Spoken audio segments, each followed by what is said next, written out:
Bonjour à tous et bonjour Jean-Michel, bienvenue. Bonjour Stéphane. Comment vas-tu? Eh ben écoute, bah, ça va et puis content de faire partie de cette équipe où on va essayer de donner quelques petites billes à ceux qui voudraient réapprendre des choses ou se remettre en question. Voilà. Super, c'est génial. Oui, bah oui, l'idée c'est ça, c'est de se dire que même en étant grand, on n'apprend pas qu'à l'école, hein, et on Ouais. peut toujours apprendre en étant grand et continuer d'apprendre. Nous en sommes tous les deux les exemples Je, clés. je me recentre, hein, je me recentre par rapport Je à te la t'en caméra. prie, je t'en prie. Bon, ben commençons par le début. En quelques lignes ou en quelques mots, je sais qu'il faut que je te coupe de temps en temps. Jean-Michel, qui es-tu? Alors donc Jean-Michel Vincent, j'ai 64 ans, je suis un jeune retraité mais encore en Félicitations. activité. Et cette fois-ci, donc, alors, on va dire, mon activité, c'est quoi? C'est spécifiquement du coaching et de la formation. Alors, je vais même dans l'autre sens, formation et coaching, orienté vers l'innovation managériale, sachant qu'en fait, j'ai aussi un passé d'ingénierie de systèmes automatisés. Et d'un autre côté, comme je suis quelqu'un qui est très sensible à la transmission et au devenir de nos jeunes, j'ai créé aussi une association qui s'appelle le Centre pour un leadership conscient, dont le but est de travailler avec les systèmes éducatifs et nos ados, élèves et tout ça, pour aller vers plus de conscience. En fait, si tu veux, la trame commune de tout ce que je fais, c'est de, de faire en sorte de semer des graines pour élever la conscience par rapport à toutes les incertitudes dans lesquelles nous sommes face à l'évolution du monde. Très ambitieux, on est d'accord. Ah ben, de toute façon, comme on dit, hein, si tu vises la Lune, au moins tu atteindras la montagne. Euh, Ou les voilà, étoiles. je sais plus laquelle, je me Bon, rappelle plus du tout de la formule, mais peu bon, importe où tu t'arrêtes en chemin tant que tu montes. Pour c'est résumer les ça, choses. ouais, c'est ça. Bon, super. Super. On parle un peu de ton cursus parce qu'on a eu l'occasion d'échanger un petit peu tous les deux Oui. avant de lancer l'interview. Tu as fait plein de choses dans la vie et ça, c'est des choses qui m'intéressent. J'aimerais qu'on en parle un petit peu et que tu puisses me dire, pardon, un petit peu tout ce que tu as fait au fur et à mesure de ta vie. Dis-nous tout. Ouais. Alors, en fait, en résumé, je suis un passionné de la vie et des gens. Voilà. J'aime découvrir et je suis, dans la thématique qui nous intéresse, je suis un perpétuel étudiant. Maintenant, c'est bien d'être un étudiant, mais il faut passer dans le concret. Et donc, mon truc, c'est de vivre l'expérience. Ce qui fait qu'en fait, à partir d'un début en tant qu'ingénieur en système automatisé, j'ai basculé dans la formation industrielle, où j'ai pris la responsabilité d'un département sur Arles, d'un gros organisme de formation en industrie. Et n'étant pas, on va dire, satisfait de certaines choses, j'avais une passion qui est la musique. Et ce qui veut dire que je suis devenu, pendant 10 ans, intermittent du spectacle et batteur dans un groupe de rock and roll. Donc voilà, en fait, c'est complètement atypique et ça me correspond bien. Voilà. Et au bout de 10 ans, qu'est-ce qui s'est passé? J'avais commencé, parce en parallèle à tout ça, il y a quand même on va dire, un parcours spirituel, c'est-à-dire comment fonctionne ce monde, mais en fait, comment je fonctionne aussi. Euh, et c'est là où, en fait, ça m'a amené à plusieurs choses. Ça m'a amené à un parcours spirituel profond qui a été beaucoup déclenché par ce lien que j'ai avec les Amérindiens. Ben, on appelle ça chamanisme, après on peut y mettre ce qu'on veut, on s'en fout. Si tu veux, de revenir à quelque chose de la nature, du bon sens en fait. Le bon sens, voilà, le bon sens. En tant qu'être humain, je suis quoi? Voilà, c'est tout. Ouais. Et ça m'a amené à développer un projet qui s'appelle Chemin, au pluriel, vers un leadership conscient que je développe avec ma structure, qui est maintenant donc un organisme de formation Calliope, dans ma Mhm. société qui s'appelle Résonance Conseil. Et en parallèle, sachant que je suis fidèle à une phrase d'un prêtre amérindien qui dit, lorsque tu mets un pied sur la terre-mère, pose-le avec précaution, parce que les 7 générations futures te regardent. Et le constat, il est simple. Qui pense pour 7 générations futures? Et c'est là aussi où arrive la grande question, qui ne sera pas forcément l'objet de notre conférence là. Euh, qui pense pour 7 générations futures? Mm. On est dans une politique d'un court-termisme qui est affligeant, c'est-à-dire tout de suite et tout ça. Bon, voilà, c'est l'état des lieux, c'est tout. Eh ben, comment essayer d'amener des petites graines pour dire on va quand même penser plus haut et on va arrêter peut-être de se centraliser sur son petit nombril. Voilà, moi je fais de mon mieux là-dessus, comme disait Pierre Rabhi hein, dans la légende du colibri. Hein. Moi je fais ma part dans tout ça, c'est tout. Voilà. Un joli colibri, quoi. Bah écoute, on fait du mieux qu'on peut, comme le quatrième accord Toltec. De toute façon, tu fais du mieux que tu peux. C'est Voilà. ça, c'est bien ça. C'est bien ça. Et tout ça, un petit point donc, que tu n'as pas cité et qui me paraît intéressant aussi, c'est que tu as un gros travail sur la connaissance et l'acceptation de soi. Notamment, je crois que tu enseignes ça sur l'université d'Avignon. Me trompe, je crois. Alors oui, ça. Alors très très belle opportunité puisqu'en fait, en tant que je suis bénévole dans un réseau d'entreprendre qui s'appelle les Anthropes. En clair, c'est de faire du bénévolat de coaching pour des jeunes qui sont encore étudiants mais qui ont un projet d'entreprise. Et en fait, quelle est la volonté? C'est de mettre le pied à l'étrier et de changer un petit peu l'état d'esprit pour dire être entrepreneur, c'est quoi? Voilà. Et il se trouve que la coach qui coach la partie Vaucluse, on va dire, le Vaucluse au niveau des anthropes, qui est super dynamique, elle est franchement Véronique, elle est trop top. Et en fait, elle m'a posé la question, ah mais en fait, la connaissance de soi, développement personnel, c'est ton truc. Je dis, bah oui, parce qu'en fait, il y a un prof qui va manquer. En fait, le prof, c'était ni plus ni moins qu'elle, qui D'accord. faisait ses cours dans le cadre des masters et des licences, ce qu'on appelle le cursus management industrie. Donc ce sont des personnes qui sont liées à plusieurs disciplines, comme tout ce qui va être biologie, le cycle de l'eau et tout ça, mais qui sont amenés à avoir des postes managériaux, quoi. Et donc, en fait, ils ont ouvert à l'Université d'Avignon, d'ailleurs, on peut se féliciter de ça, c'est qu'en fait, c'est un cours qui existe, qui s'appelle Connaissance de soi et développement personnel, que je développe pour les licences et les masters. Et c'est Et passionnant, je te jure, c'est passionnant. j'en doute pas, j'en doute pas. Je suis plus que convaincu.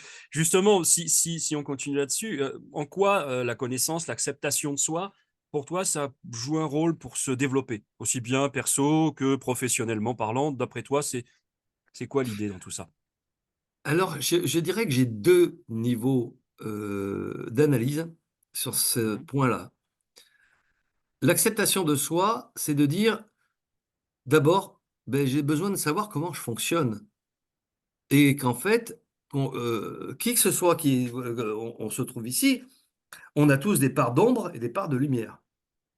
Et pour évoluer, il est bien intéressant de dire, d'aller explorer cette part d'ombre. Ça, c'est notre vie, c'est tout ce qu'on a vécu et qu'on continue à vivre. Mais de prendre conscience que cette partie sombre, qu'on pourrait se dire, je ne l'accepte pas, ben non, c'est de l'accepter, mais c'est surtout de la remonter vers la lumière avec beaucoup d'amour. Et en fait, moi, je suis un mec qui parle beaucoup d'amour, dans le vrai sens du terme. Je dirais presque, c'est au sens de l'agapé des Grecs, c'est-à-dire cet amour inconditionnel pour la vie. C'est tout. Et c'est un peu ce que je développe. C'est-à-dire que notre objectif, en tant qu'être humain, ben, c'est de retrouver notre nature d'humanité. Et là, l'actualité et tout ça nous met quand même bien en face de choses concrètes, un petit peu je sais pas, des défauts, j'en sais rien. Ça fait partie de l'évolution. Et je base tout sur l'expérience. C'est-à-dire, c'est bien la théorie, je suis un gros théoricien, un gros, un mec qui pense, mais à un moment donné, c'est là, c'est sur le plancher des vaches que ça se passe. Et c'est du concret. Donc, expérimenter, tout passe par l'expérience. On ne va pas juger ou quoi que ce soit, c'est de l'expérience. Voilà. Et l'acceptation. Et donc, justement, l'expérience et l'acceptation, par exemple, ce que tu dis, merci de relancer, c'est-à-dire, je suis un adepte du stoïcisme, c'est-à-dire, dans le stoïcisme, Épithète, qui est du 1er siècle, hein, qui dit, ce ne sont pas les choses qui troublent l'homme, mais l'opinion qu'il en a. Et il faut bien se rendre compte que nous avons une forte capacité, un talent génial de se pourrir la vie tout seul. Mais écoute, c'est comme ça. Et en fait, c'est un peu ce que je propose dans cette évolution. C'est-à-dire se remettre en question. C'est quand même important. C'est d'abord savoir comment je fonctionne et accepter les parts sombres. Tu vois, on est déjà en train d'arriver sur la thématique, puisque j'ai développé en 10 points euh, les 10 points essentiels pour se développer. Il est important de se connaître pour aller plus loin. Et en plus, dans le cadre, puisqu'on a parlé tous les deux d'atypiques, c'est vrai que bon, je fais partie de ces atypiques, surtout quand je suis pas rasé. Euh, Ah, typique, c'est ça, la ouais, formule. c'est ça, bah oui, oui, oui, hein. Non, je suis pas sûr que tout le monde l'avait, donc comme ça, je. Oui, bah, je suis un grand adepte de la blague pourrie. Voilà, j'aime beaucoup ça. Et il est intéressant, c'est ce que je dis par rapport à ces gens qui ont aussi une hypersensibilité, comme je l'ai, et que dans ce profil psychologique, travailler sur soi et d'aller en profondeur sur soi, c'est pas de l'ordre du confort, mais de l'ordre du vital. Parce que, si tu veux, dans la communication, on voit toujours, ouais, c'est alléluia, c'est super d'être machin. Non, non, non, non, non, non. La réalité du terrain, c'est quoi? C'est qu'on parle, comme par exemple dans LinkedIn, hein, on va pas se cacher, d'un aspect marketing de l'atypisme. Sauf que moi, en ayant été dans des groupes hypersensibles, atypiques et tout ça, qu'est-ce qui se passe? Ben, l'observation, elle est simple.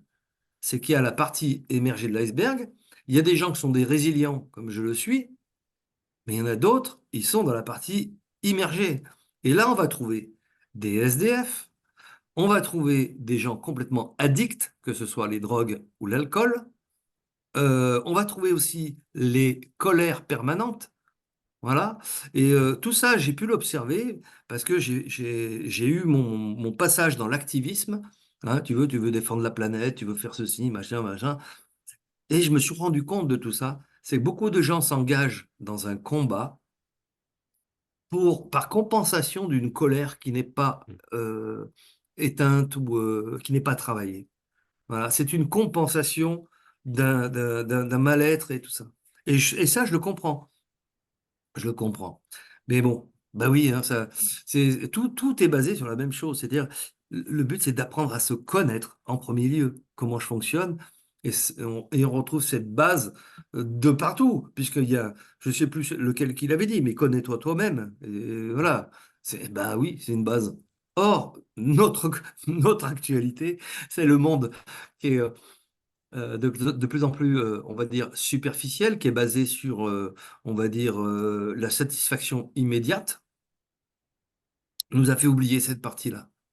Et par humour, et tu vas comprendre mon humour, c'est qu'en fait, je définis, tu sais, on a eu beaucoup de séries et de films sur les morts-vivants, les zombies, Mhm.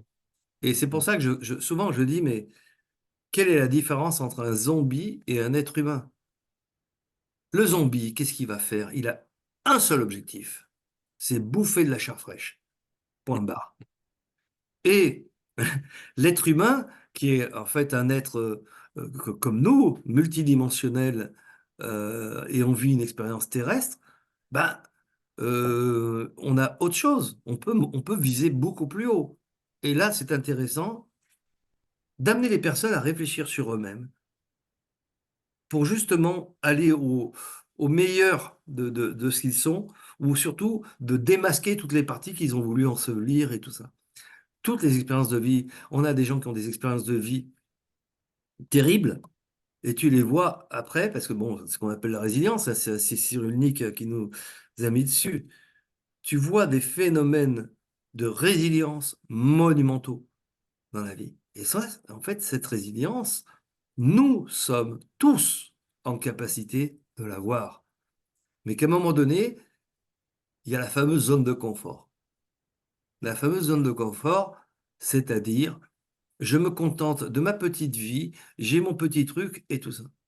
Or, il y a beaucoup d'images qui existent sur les Facebook et OC. C'est-à-dire, on voit zone de confort et après, la dernière zone, c'est la zone de génie. Et en fait, c'est ça.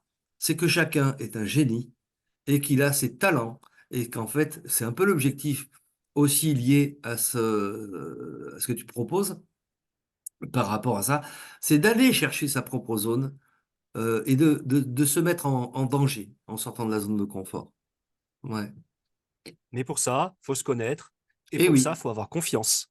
Et justement, absolument. la question que j'allais te poser, c'est avant de sortir de la zone de confort ou pour sortir de la zone de confort, comment tu arriverais à justement faire passer de la connaissance, d'acceptation de soi à de la confiance en soi? Parce que c'est quelque chose aussi qui est très important pour avancer. Alors, la confiance en soi va forcément arriver avec l'estime de soi. C'est-à-dire, si vous voulez, c'est comme si le premier niveau, c'est j'accepte qui je suis avec mes forces et mes faiblesses. Parce qu'on n'est pas tous égaux hein, à ce niveau-là. D'accord? Mais ensuite, on va renforcer l'estime de soi, la confiance en soi, en arrêtant le petit cerveau qui te flagelle tous les jours. C'est-à-dire, et ça, je vais te dire, c'est aussi un peu le principe des atypiques. Chez les atypiques, le syndrome de l'imposteur, c'est quelque chose qui est un vrai frein. Hein. Mais en fait, ce Bienvenue syndrome au de club. l'imposteur, Bienvenue au club pour tous ceux qui nous regardent. bah, la Je bienvenue. pense Ouais, que salut les gars. Salut les gars. Eh ouais. Et en fait, ce qui est intéressant, c'est que nous avons tous une tendance à, à avoir ce syndrome de l'imposteur. Et après, il y a plusieurs méthodes ou moyens de sortir de là-dessus. Il y a ceux qui vont fabriquer un personnage, voilà, jusqu'au moment où la tension est tellement grande entre les valeurs intérieures et le personnage qu'on a créé que ça pète. Voilà. Bon, ça, c'est un point de vue. Et il est intéressant euh, de voir que si on ne s'aime pas soi-même, on ne peut pas aimer les autres, on ne peut pas aimer la vie, on ne peut pas aimer l'ensemble du vivant qui nous entoure. C'est là, il faut d'abord s'aimer soi-même. C'était le titre de cette petite conférence qui dit qu'il est important de s'aimer pour se remettre en question. Ben oui, se remettre en question. Si tu es en mode je dois, il faut, ça c'est va une faire mal. injonction, c'est pas terrible. Alors C'est que vrai. si nous sommes dans une bienveillance avec nous-mêmes, en disant oh, ça devrait changer, comment je peux faire? Et bien à un moment donné, on instaure une sorte de processus. On va pouvoir décrire les différents points Mm. que j'ai donnés. Parce que ça va dans le bon sens de ce que nous sommes. Nous devons faire des étapes. Et ça sert à rien de se juger plus qu'il ne faut. Et le jugement, d'ailleurs, c'est quoi? C'est rien. Et encore une fois, épithète. Ce ne sont pas les choses qui troublent l'homme, mais l'opinion qu'il en a. Et c'est souvent l'opinion qui vient nous perturber. Voilà. Intéressant, intéressant. Et donc là, on progresse encore dans notre petit chemin. Oui, Un des chemins, ok, on sort de sa zone de confort, ça, on l'a bien compris. On va vers sa zone de génie, mais le chemin est long. oui. Et en cours de chemin, on parlait d'auto-évaluation constructive. Tu voulais me dire quelque chose à ce sujet-là, et moi, je suis assez fan de ce concept-là. Qu'est-ce que tu peux Alors, me dire, toi, sur ce point-là? ben, si tu veux, si tu veux, dans ce sens-là, ça comporte plusieurs choses. C'est d'améliorer, il y a améliorer sa flexibilité. C'est-à-dire, à un moment donné, on peut comprendre que on fonctionne en mode un peu plus rigide. Or, dans n'importe quel sport, si tu travailles pas ta souplesse et ta flexibilité, tu vas avoir du mal à réaliser des gestes techniques. hein? Mm. Hein, le basketteur? Eh oui, c'était pas mon Et fort. Euh, donc, il est important aussi dans cette chose-là, d'apprendre que nous devons flexibiliser notre pensée pour éviter le fameux, jugement qui peut arriver derrière. Et de dire l'auto-jugement: «Ah mais non, mais ça j'y arrive pas» et ainsi de suite. Voilà, ce truc à la con qui ne fera pas avancer les choses, si tu veux. Donc ça c'est donc flexibilité et adaptabilité. Voilà. On ne vit que des expériences, si tu veux, tu vois? mm. Et Oui, puis l'autre truc aussi, comme dans le sport, c'est pareil. Comme dans le sport, on on va faire preuve d'honnêteté intellectuelle pour s'évaluer en disant: «Où j'en suis?» et on ne triche pas. C'est-à-dire, heu, on va dire: «Tiens, OK, quels sont mes indicateurs qui vont dire que là où j'en suis? Qu'est-ce que j'ai fait?» et tout ça. Voilà et ça, c'est très moteur et ça, c'est moteur aussi même dans l'entreprise, hein, mm. voilà. Il nous faut des indicateurs qui disent: «Quelle est ma marge de progression? Qu'est-ce que je progresse?» Quand tu fais, ne serait-ce que dans n'importe quel sport, la partie préparation physique, tu vas situer ton niveau. Bon d'accord, là tu travailles le corps. Eh ben, on peut travailler l'esprit de la même manière. Donc et ça a été même prouvé avec par exemple, tout ce qui est mindfulness, que la méditation apporte vraiment, des points choses, des points positifs, des points choses. Je sais pas ce que j'ai dit, voilà, Oui, des oh points là, c'est pas grave, on va ouais, c'est comprendre pas en tâche. grave. Ou pas.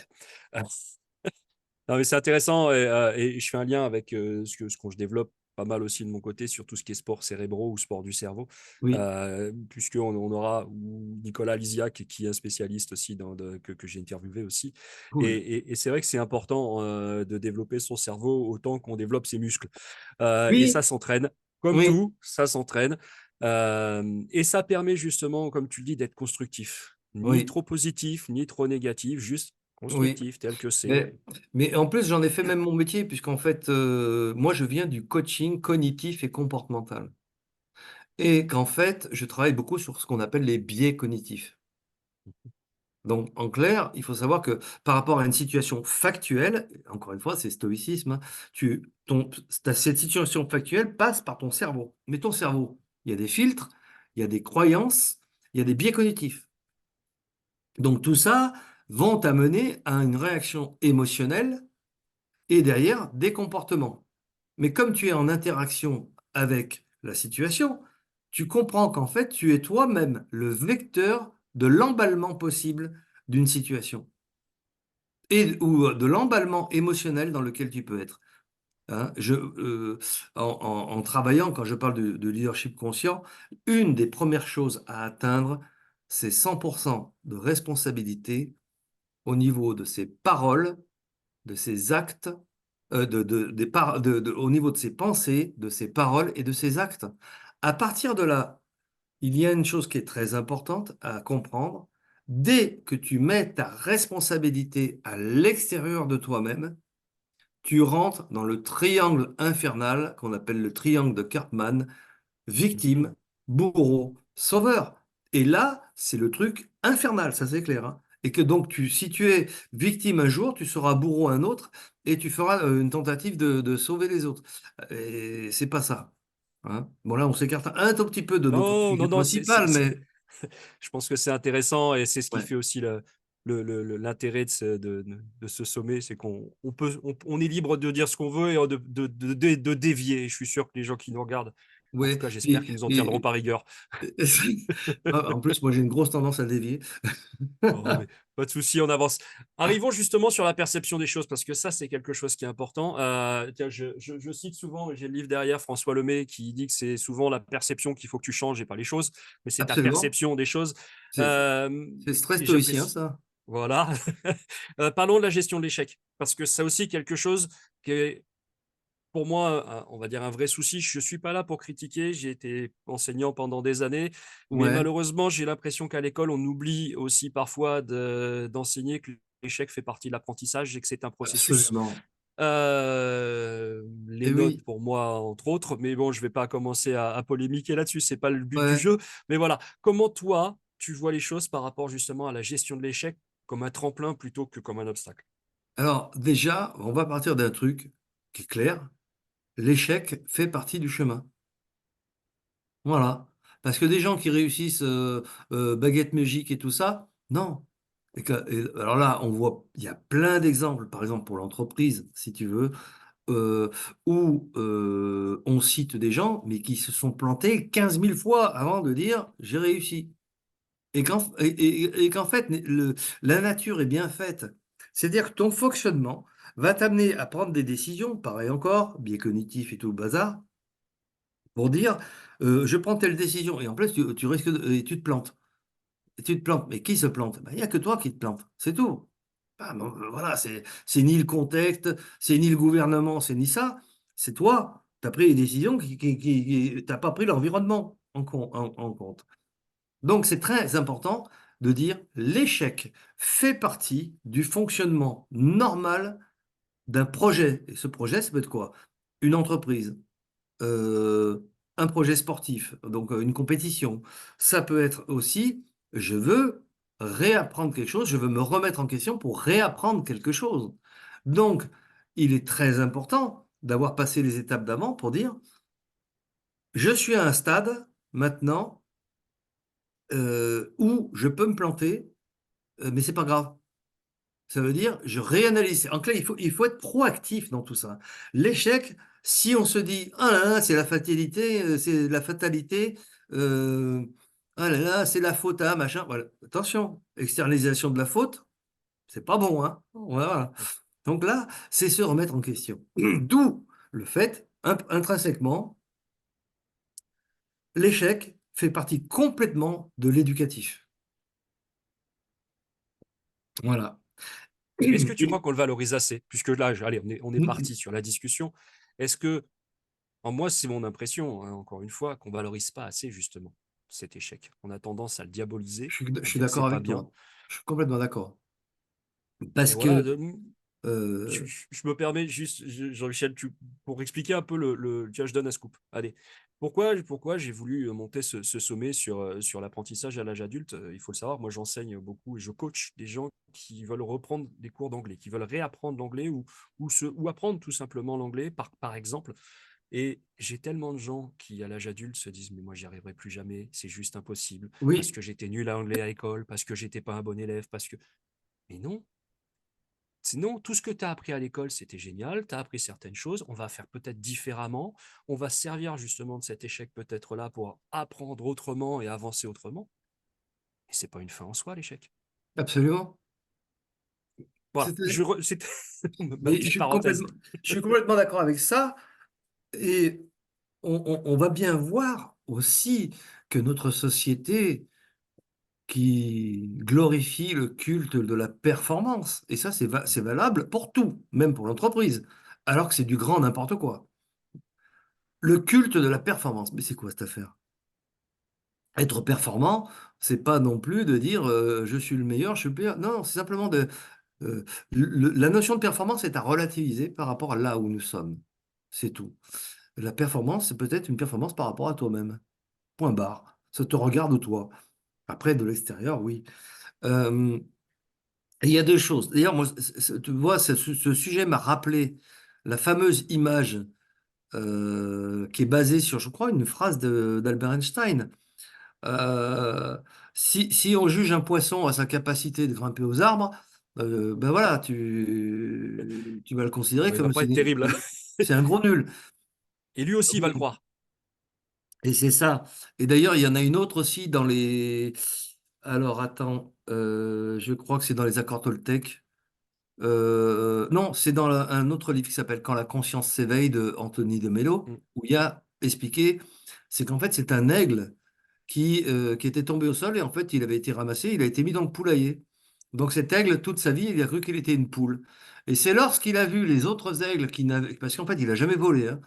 Et lorsqu'il a vu les autres aigles dans le ciel, il s'est dit, mais attends, c'est quoi?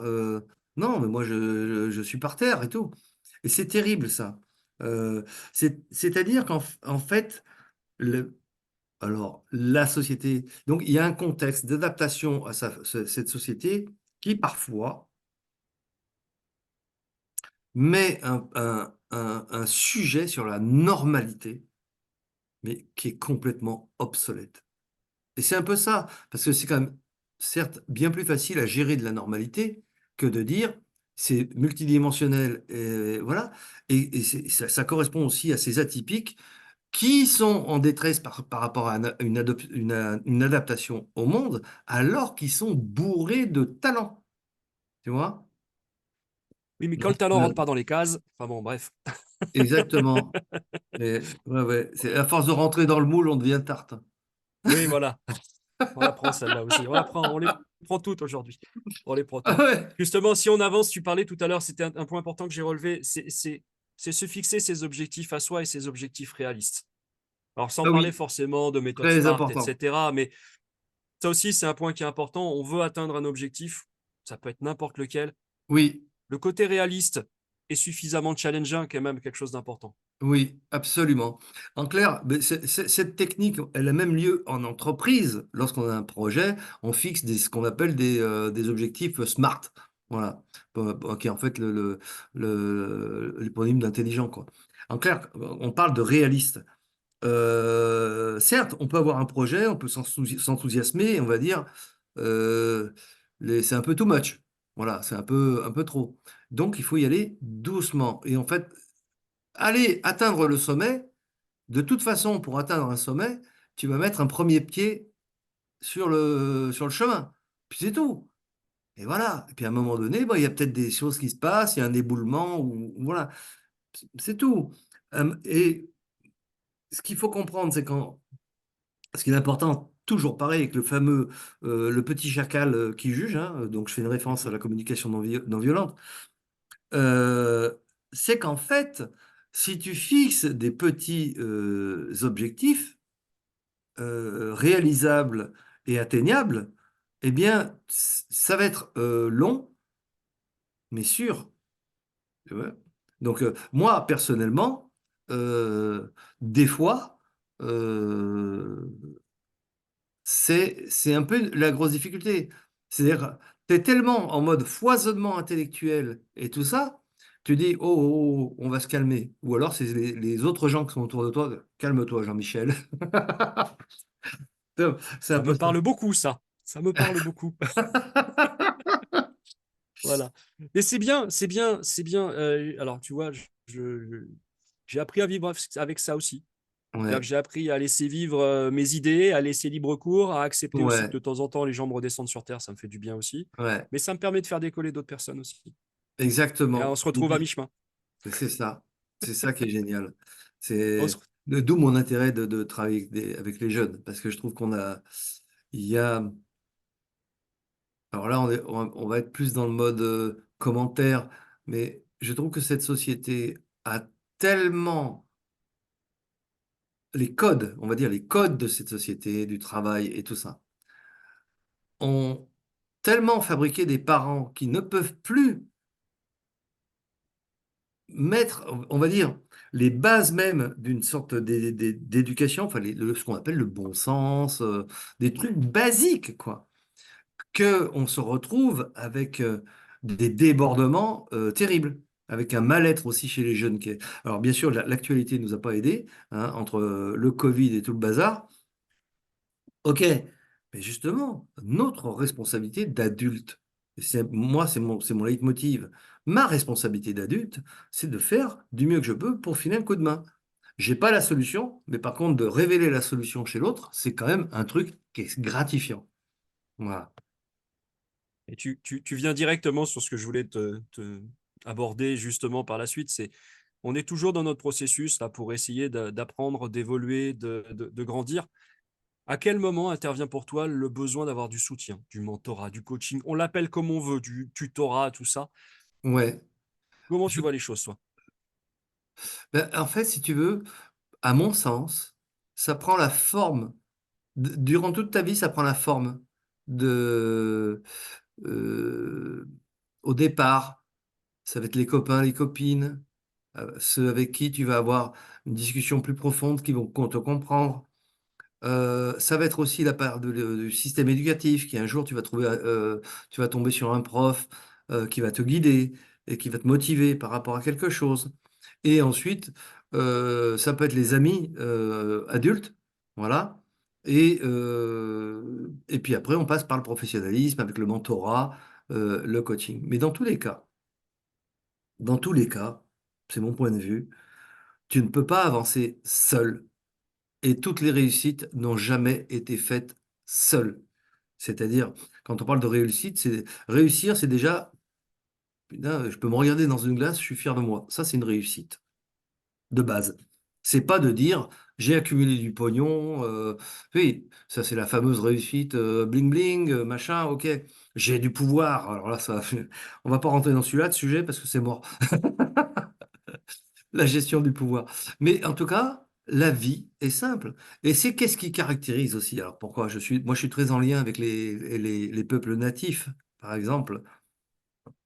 Euh, Tu sais, chez les Indiens Navarro, ils ont un système qui s'appelle Ozo. Ozo, ça veut dire quoi? C'est la voie de la beauté.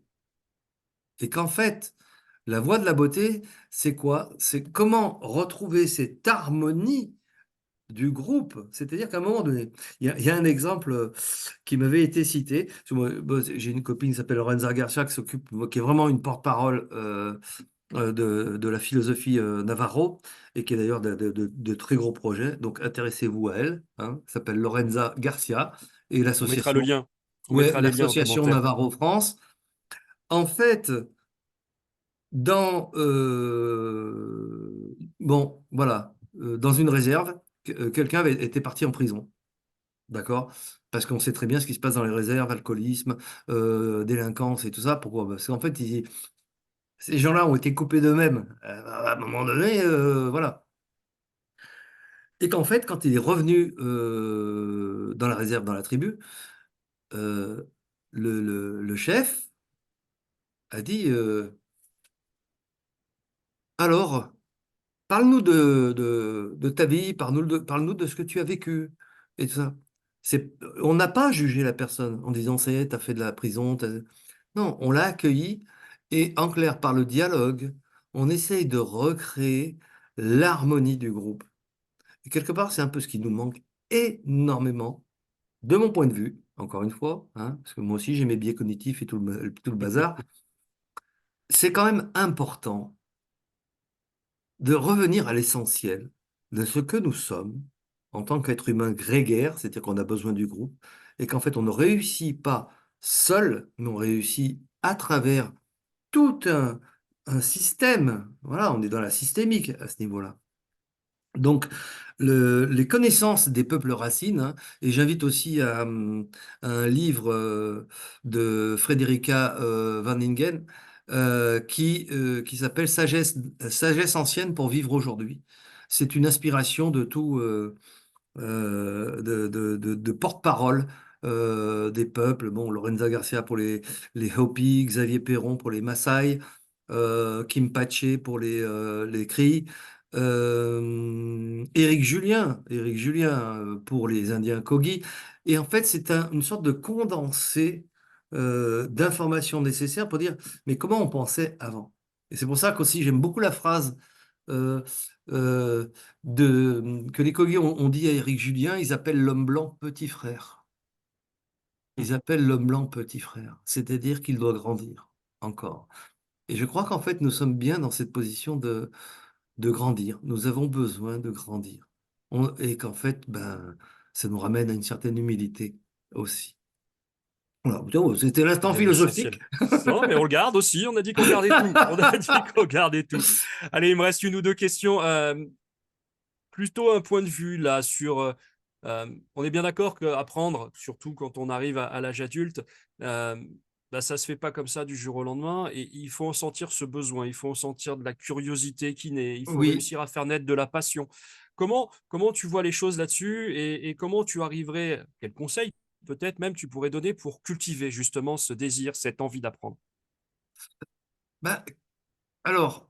en ayant vu un petit peu les différents points qu'on a abordés, plus tu te connais, plus tu sais comment tu fonctionnes, plus tu vas enlever des freins, des croyances, des biais cognitifs qui vont arrêter cet auto-jugement et cet auto-sabotage qui peut exister.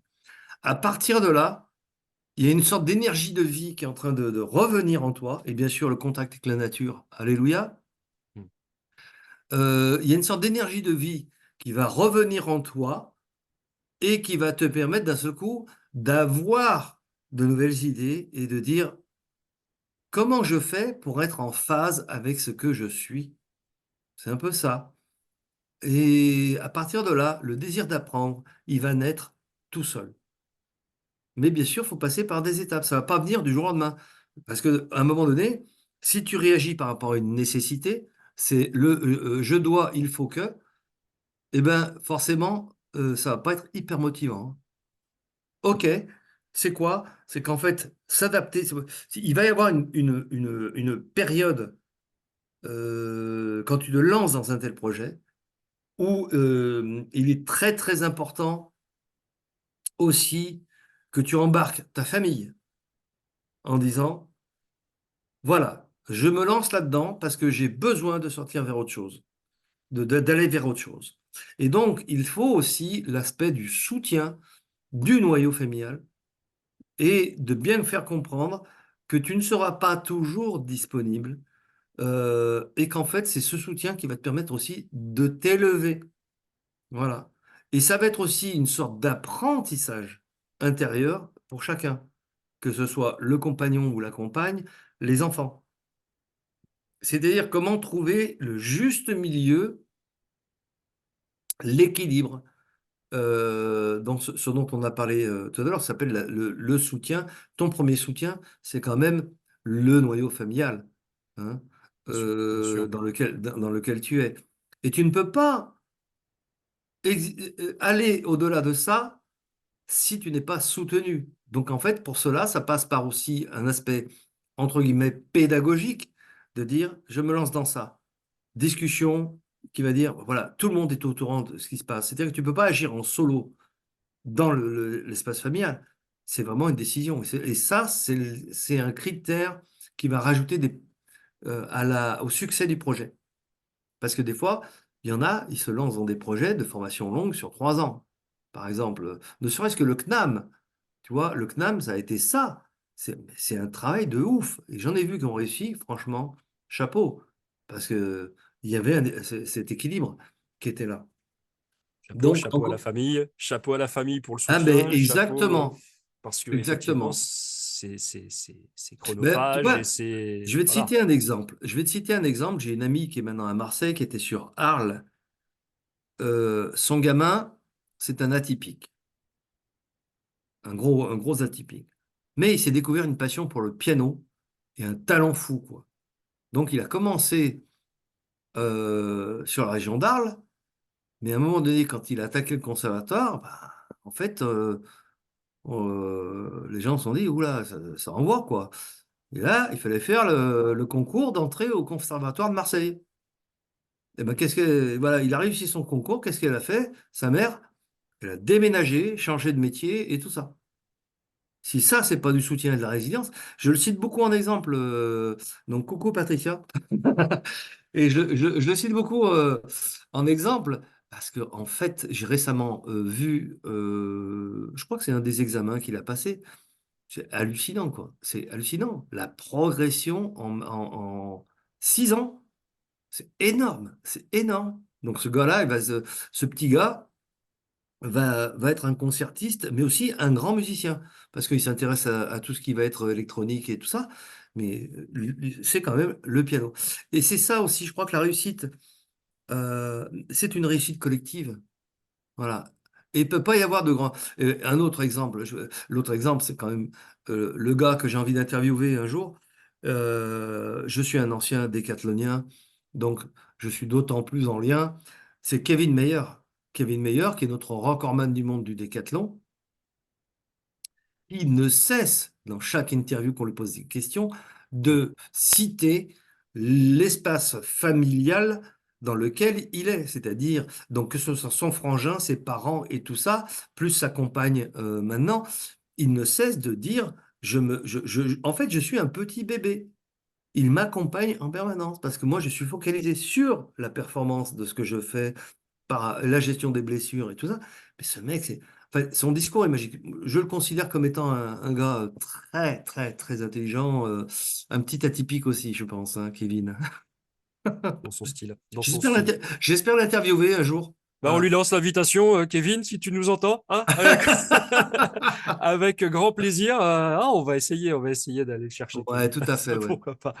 Bon, je te remercie, Jean-Michel. J'ai une dernière question pour conclure. C'est un peu la question que je pose à toutes les personnes que j'interviewe. Et toi, qu'est-ce que tu as appris récemment? Ben, j'ai appris récemment, en fait, je vais te dire, c'est ChatGPT. Parce que je me suis dit, on en parle, on en parle, on en parle. Et c'est quoi? Bon, allez, je me suis lancé, j'ai dit, ah ouais, mais c'est un super outil. C'est un outil. Attention. C'est comme tout. C'est comme un C'est comme tout. marteau, hein. Un marteau, tu peux fabriquer des trucs ou tu peux casser la tête de quelqu'un avec. Bon, ça fait partie de l'évolution technologique. Comme je suis aussi un fondu de, j'aime bien tout ça, l'évolution. Ouais, j'étais dans la technique avant moi, hein. Oui, donc je regarde des vidéos sur ChatGPT et d'autres choses, mais je cultive ce que j'appelle la vigilance. Voilà, la vigilance, c'est important pour dire où est-ce que je vais, quoi, et jusqu'où on peut aller, c'est tout. Super. Eh ben, Merci, écoute, Jean-Michel. ben, de Merci. rien, hein, Steph, c'est super. Je te remercie encore. Tu Je vais couper l'enregistrement tu et vas couper puis l'enregistrement, d'accord. voilà. Eh bien, écoutez, À très bientôt. allez-y. Alors, moi, je dis aux gens, Oui, croyez en vous. Voilà, la base, elle est là. Ok, il y a plein de trucs dans le monde extérieur, c'est assez lourd, mais croyez en vous. Vous êtes des êtres humains, vous n'êtes pas des zombies. D'accord? Je reviens à la petite blague du début. super. Ça Merci, marche. Jean-Michel. À très Merci, bientôt. merci à toi, Stéphane. Merci.